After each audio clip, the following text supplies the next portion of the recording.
এই যে একটু কেনাকাটি করতে যাবো, 1000-2000 টাকা দাও না। কোথায় যাবা? ওই শপিং এ যাবো, 5000 টাকা দিলেই হবে। আমার বউ তুমি, হুম। তোমার সাহস কি করে হয় এত বড় যে তুমি আমাকে অপমান করবে?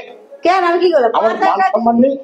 আমার বউ যাবে বাজারে মাত্র 5000 টাকা, মার্কেটিং করতে যাবে মাত্র 5000 টাকা, আমার কোনো মান সম্মান নেই?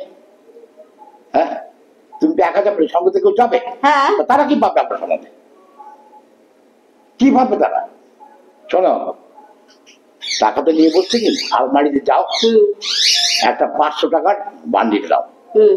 500 টাকার বান্ডিল 50,000 টাকা, 50,000 রুপিস। কত টাকাতে আমি কি করবো? আমি জানি না, কত টাকা আমার লাগবে না। তোমরা জামা আনতে করে হ্যান্ড করো, শাড়ি জামা যত বারো খরচ করে 5000 টাকা খরচা করতে বেশ টাইম লাগে না। আমার অত লাগবে না, আমার 5000 টাকা হলে হয়ে যাবে। আমি জানি না, আমার বউ মার্কেটিং এ যাবে 50,000 টাকা নিচে না, এটা মাথায় রাখবে। কি করবো আমি এত টাকা নিয়ে?